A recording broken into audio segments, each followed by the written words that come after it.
يا أرحم الراحمين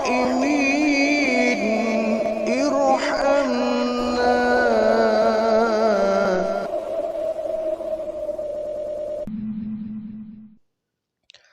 Allahumma salli ala sayyidina Muhammad wa ala ali Muhammad kama sallaita ala Ibrahim wa ala ali Ibrahim wa barik ala Muhammad wa ala ali Muhammad kama barakta ala Ibrahim wa ala ali Ibrahim fil alamin innaka Hamidum Majid.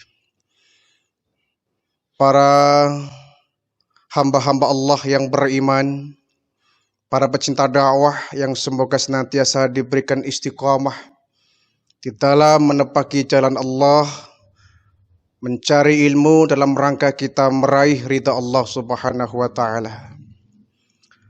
Baik, kita akan kembali mengkaji kitab Nasaihul Ibad.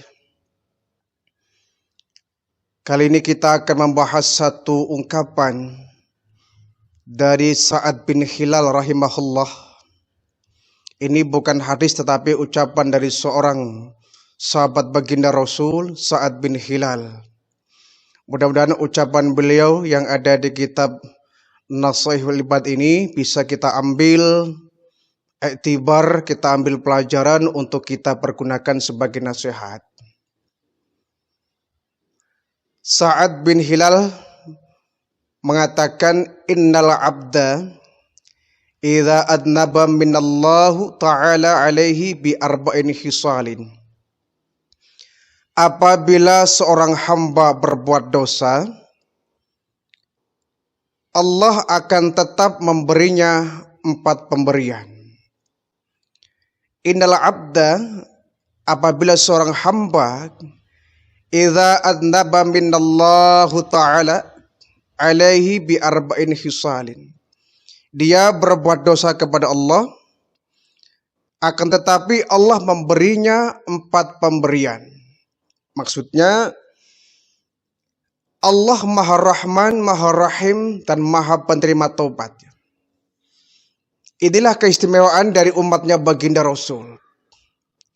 Walaupun dia berbuat maksiat, berbuat dosa kepada Allah, Allah tidak memutuskan tali hubungannya dengan hambanya.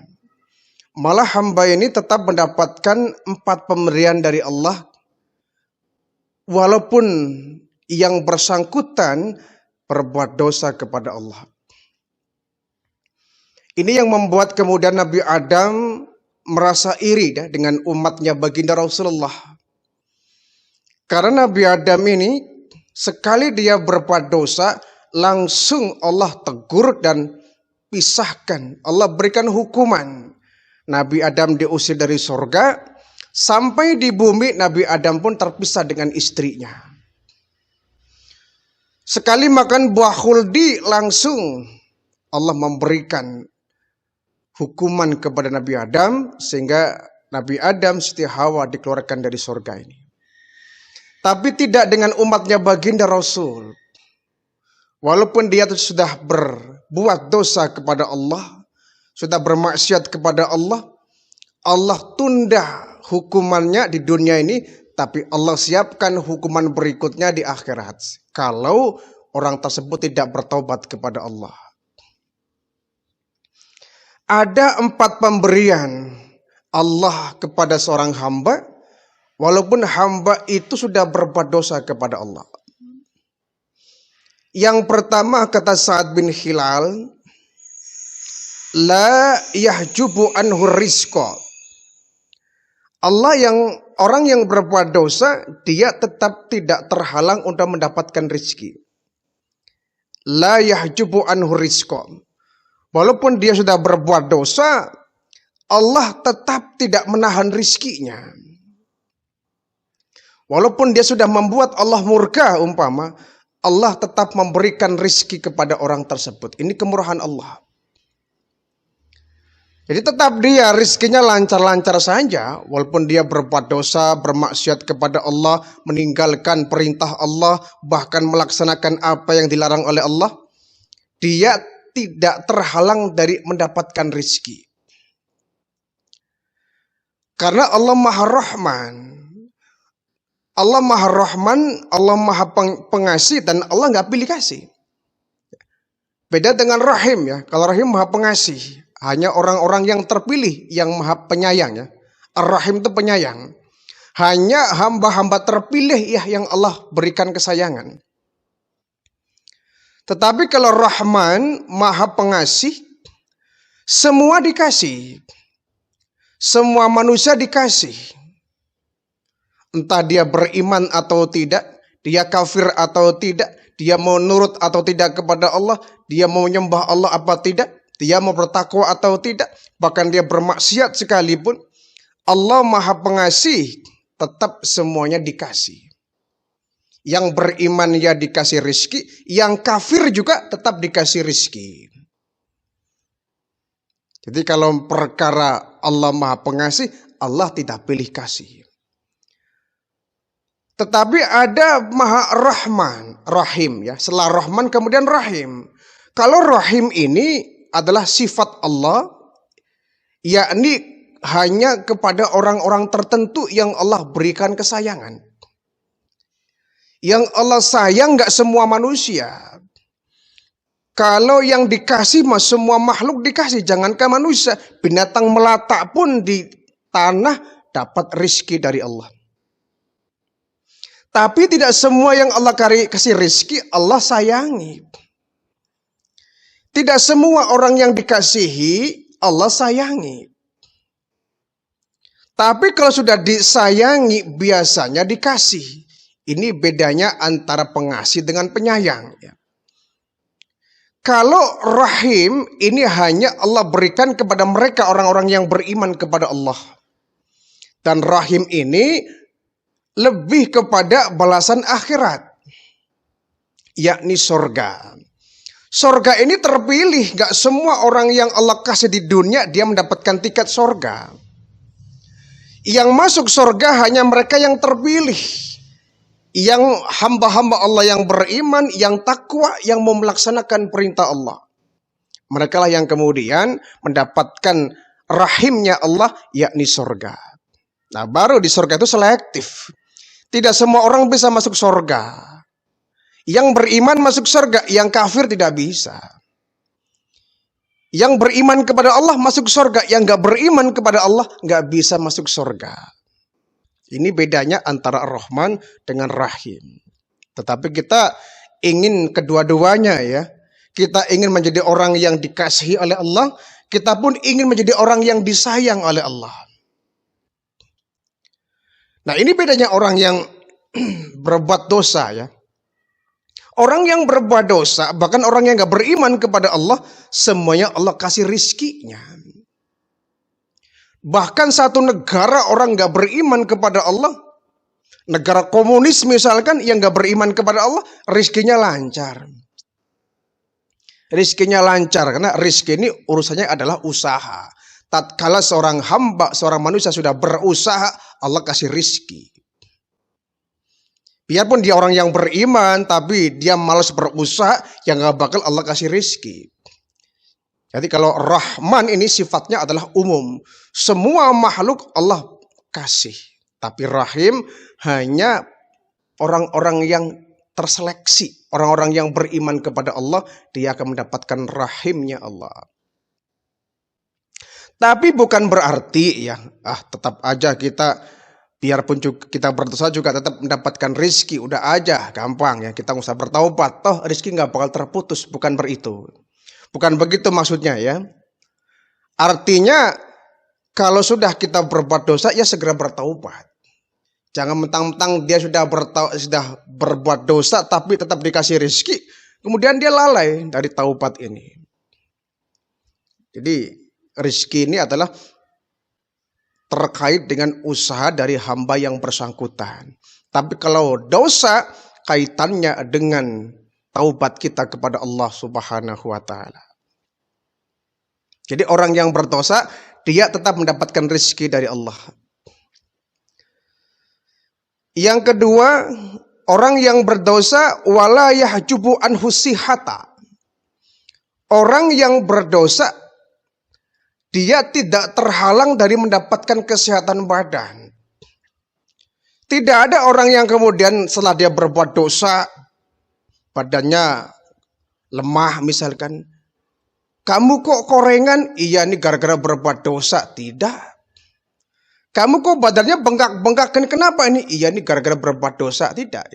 Ini dosa ini kaitannya bukan fisik manusia.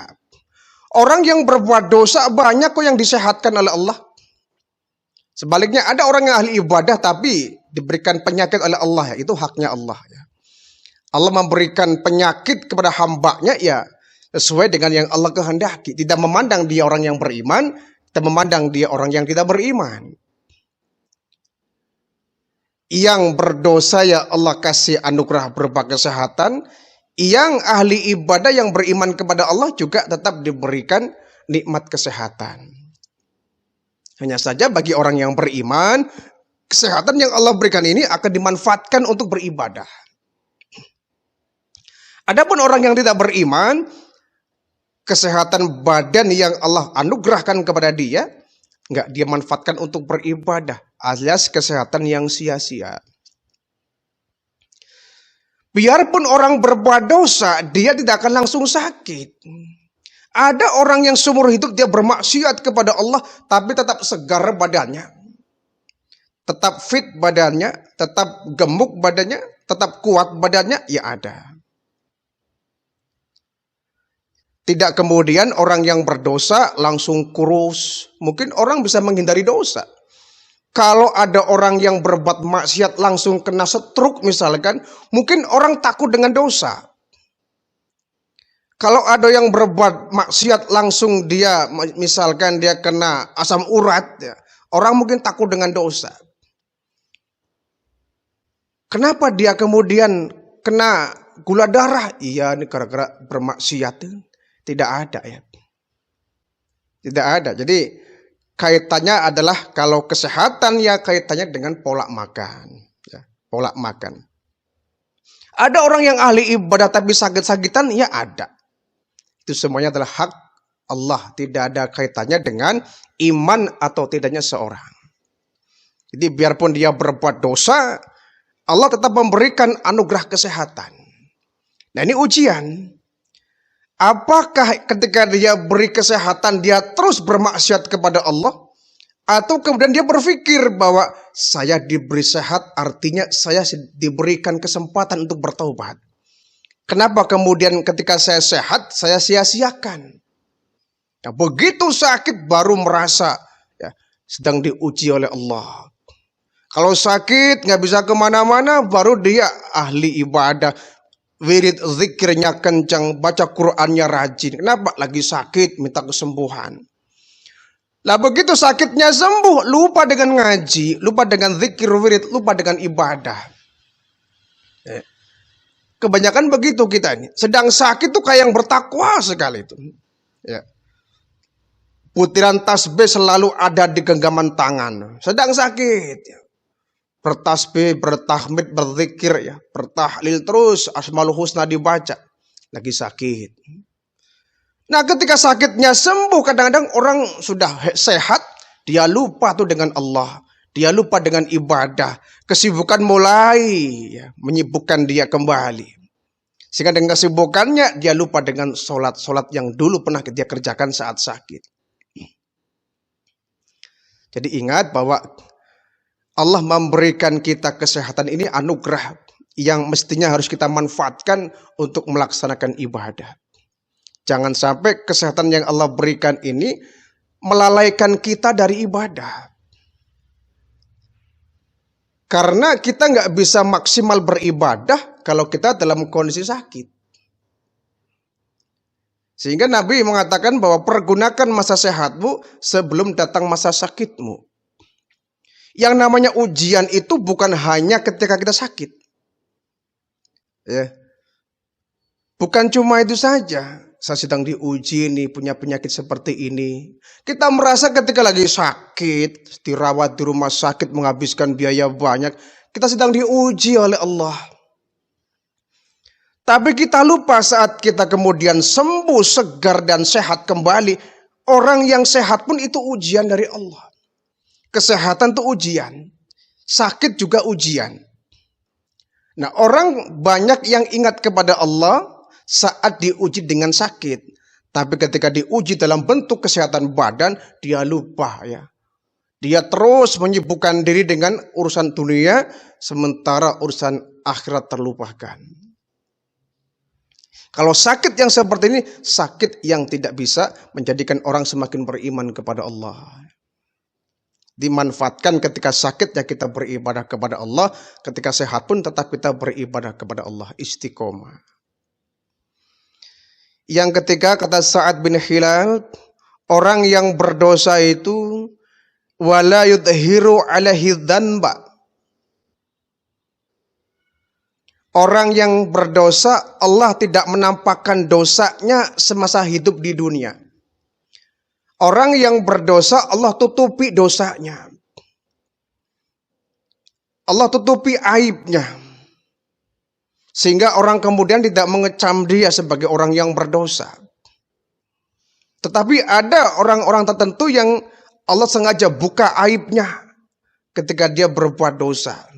Ketika dia berzina misalkan, dia seorang pejabat tinggi, public figure, dikagumi orang, tapi ternyata dia seorang pezina, tidak mau bertobat kepada Allah, Allah buka aibnya. Sehingga orang tahu ternyata ini pejabat bejat ini. Gayanya seperti orang yang karismatik, orang yang pecinta rakyat, orang yang baik budi pekertinya. Ternyata hanya simbol-simbol saja, hanya kamuflase, hanya sampul saja. Allah buka watak aslinya, aibnya. Na'udzubillah min dzalik, jangan sampai Allah buka aib kita. Semua kita punya aib masing-masing. Semua kita punya kekurangan masing-masing. Tapi alhamdulillahnya oleh Allah ditutupi kekurangan itu sehingga orang lain tidak tahu. Kita punya sifat sombong, kita punya sifat tidak ikhlas, kita punya sifat hasud, dengki. Yang Allah kemudian tutupi sifat buruk itu. Kalau sudah Allah tutupi, kita jangan paksa untuk membuka. Sudah Allah tutupi. Kita berbuat dosa, Allah tutupi. Ketika orang lain tidak tahu dengan dosa-dosa kita, itu merupakan anugerah dari Allah. Allah menutupi aib kita. Jangan kemudian kita buka. Sudah Allah tutupi, kita buka. Dia ceritakan ke orang-orang. Dulu saya waktu masih muda, ya. Wah, yang namanya minuman hampir semua sudah saya rasakan, ya. Pil-pil terlarang sudah saya coba semua. Ada heroin, ada narkotik, ada putau, ada sabu-sabu, ada ganja. Wah, sekarang sudah tua, tinggal tobatnya saja. Ini kan nggak baik. Menceritakan masa lalu yang kelam buat apa? Mau dijadikan sebagai pelajaran untuk orang lain, nggak bagus. Kalau kita mau mengungkapkan sebagai bahan pedoman untuk orang lain, ya baik-baiknya. Yang positif-positifnya. Dulu saya waktu masih muda ya dengan kawan-kawan, ya selalu berusaha bagaimana mencari donasi untuk masjid. Ya sehingga alhamdulillah masjid sudah terbangun dengan bagus. Ini kan boleh menciptakan hal yang bagus-bagus ya, inspirasi. Untuk merangsang orang lain meniru kita. Jangan kita ceritakan aib kita masa lalu kepada orang. Saya dulu sudah kenyang yang namanya judi, sudah biasa ya. Yang kayak gitu sudah biasa. Itu pengalaman saya sudah kenyang ya. Nggak boleh. Membuka aib orang lain pun nggak boleh, dan juga membuka aib diri kita sendiri nggak boleh. Allah sudah menutupi. Biarkan dosa masa lalu kita kubur dalam-dalam. Jangan pernah dijadikan sebagai topik pembicaraan kita. Apalagi dijadikan ke anak-anak. Ya. Kita punya anak, punya cucu. Cerita kepada anak cucu kita. Dulu kakek waktu muda, wah, suka tawuran. Ya. Suka gulet. Ya. Anaknya tanya, emang abah dulu jagoan? Papa dulu jagoan. Hebat waktu masih muda ya.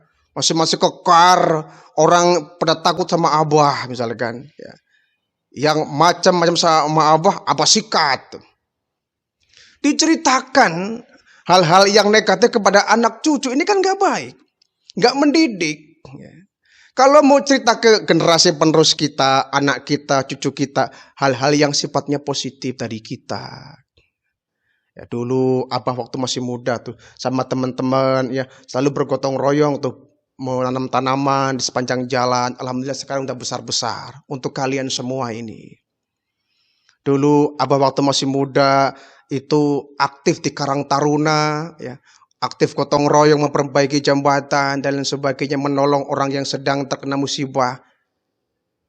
Kapan itu, Bah? Dulu waktu abah masih muda. Abah tergabung dalam tim evakuasi ketika ada bencana alam. Ini bagus, menceritakan masa lalu yang positif kepada anak cucu kita. Bukan cerita yang negatif-negatif. Ya. Karena Allah sudah menutupi aib kita, jangan kemudian kita buka aib kita di hadapan orang. Walaupun anak kita atau cucu kita. Itu rahasia kita masa muda, masa lalu. Allah sudah menutupi aib kita, kita pun harus menjaga aib kita, jangan sampai terbongkar orang. Yang keempat, orang yang berdosa itu wala yu'aqibuhu ajilan. Allah tidak menyegerakan hukumannya di dunia. Orang yang berdosa jangan bangga dulu. Suka bermaksiat, mana katanya Allah murka. Nggak ada tuh. Saya suka mabuk, suka zina, suka judi.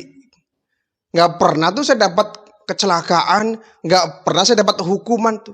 Kita lupa bahwa ada waktu-waktu khusus di mana perbuatan kita akan berbalas. Kama ya'mal mithqala dzarratin khairan yarah wa may ya'mal mithqala dzarratin syarran yarah. Tidak ada perbuatan yang baik sekecil apapun kecuali semuanya akan berbalas. Demikian pula perbuatan yang jahat, yang buruk sekecil apapun kecuali semuanya akan berbalas.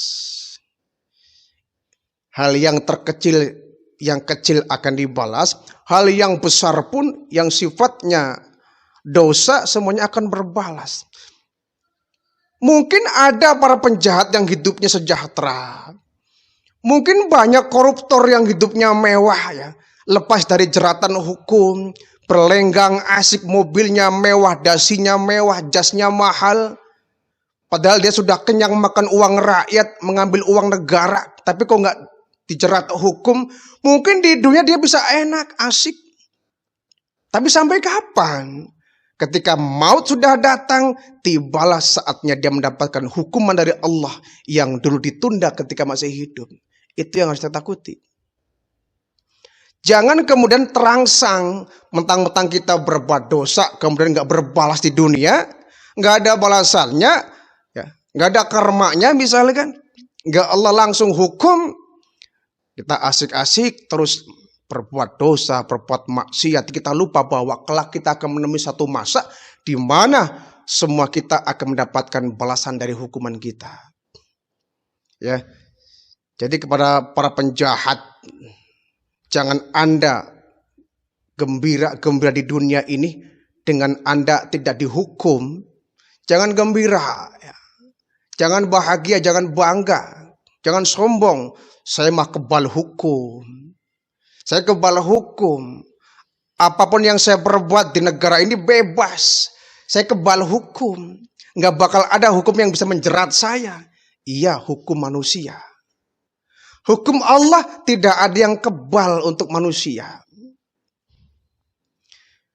Di dunia mungkin dia ada yang melindungi. Ada yang melindungi, ada yang mendukung, ada yang menjadikan dia tameng sehingga enggak kena jeratan hukum. Ya, tapi kita jangan lupa bahwa ada hukuman yang semua akan berlaku untuk manusia, yakni hukuman dari Allah Subhanahu wa taala. Dan orang yang di pengadilan dia benar tapi dia kalah di pengadilan, dia tetap di penjara, tetap dikurung, tidak usah berkecil hati bahwa nanti pengadilan Allah yang akan memvonis semua itu. Pengadilan dunia mungkin orang bisa aja hukum dipesan, hukum dibeli. Tapi mampukah kita membeli hukum Allah? Kalau sudah di akhirat, semua tidak akan bisa berkutik menghadapi hukum dari Allah. Ingat para hakim ya, Para hakim, jadilah Anda hakim yang adil. Para jaksa, jadilah Anda jaksa yang adil. Yang menetapkan benar ya benar, salah ya salah. Kalau ada hakim yang curang, yang menghukum yang benar, kemudian yang salah justru dibebaskan, Anda bermain money politik, Anda menangkan orang-orang yang memberikan Anda hadiah, Anda harus ingat bahwa itu hukuman dunia, tapi hukuman Allah di akhirat lebih pedih, lebih keras, lebih dahsyat. Takutlah itu. Maka kita harus berbuat sebaik-baiknya perbuatan di dunia ini. Jangan sampai kita lupa bahwa kelak akan bertemu dengan satu masa di mana kita akan mendapatkan menghadapi pengadilan yang seadil-adilnya, yakni pengadilan dari Allah Subhanahu wa taala. La yu'aqibuhu ajilan. Allah tidak menyegerakan hukumnya di dunia. Bukan berarti dia bebas dari jeratan hukum Allah. Orang yang berbuat maksiat misalkan ya, perampok, dia mungkin berpesta pora, nggak sampai di penjara, sakit pun dia tidak, tetapi dia akan diberikan balasan yang setimpal saat meninggal dunia ini. Semua kita tidak akan ada perbuatan sekecil apapun yang tidak berbalas, semuanya berbalas.